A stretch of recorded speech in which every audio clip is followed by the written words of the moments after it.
Hi అండి, నమస్తే. ఎలా ఉన్నారు? ఎప్పుడు ఒకే రకమైన రైస్ ఐటెంలు తిని బోర్ కొట్టిందా? ఈసారి ఏదైనా వెరైటీగా ట్రై చేద్దాం అనుకుంటున్నారా? అలా అయితే ఈ కారం రైస్ చాలా బాగుంటుంది. దీన్ని ట్రై చేయండి. ఆ ప్రాసెస్లోకి వెళ్దాం. స్టవ్ మీద పాన్ పెట్టుకుందాం. ఆయిల్ వేసుకుందాం.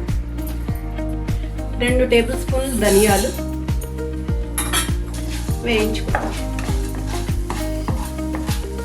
అలాగే 2 టేబుల్ స్పూన్లు మినప్పప్పు, పొట్టు మినప్పప్పు అండి.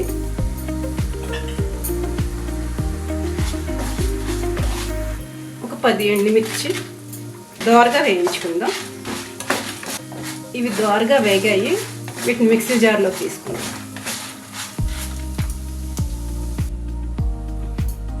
మిక్సీ జార్లో తీసుకున్నాం. ఇప్పుడు దీనిలో కొబ్బరి ముక్కలు,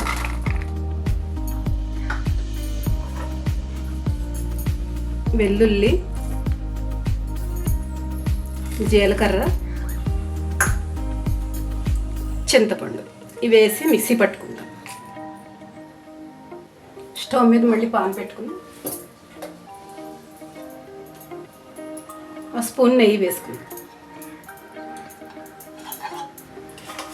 నెయ్యి వేడైంది. ఒక స్పూన్ ఆవాలు,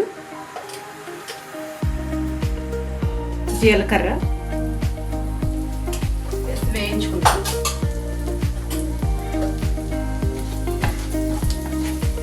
ఆవాలు చిటపటలాడాక 2 ఎండుమిర్చి,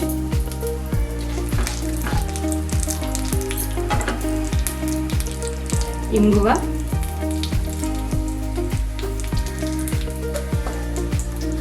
కరివేపాకు వేసి వేయించుకుందాం. చేసి పెట్టుకున్న మసాలా వేసేస్తాం.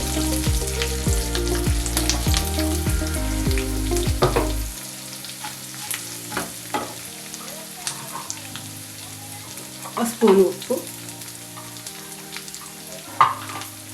వేసి 1 నిమిషం కలుపుకుందాం.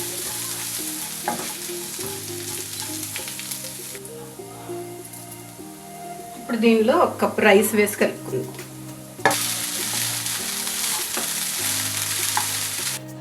రెడీ అయిపోయిందండి కారం రైస్. స్టవ్ ఆపేద్దాం. కారం రైస్ రెడీ అయిందండి. నచ్చిందా? ఇది నచ్చినట్లయితే కనుక లైక్ చేయండి, షేర్ చేయండి, సబ్స్క్రైబ్ చేసుకోండి.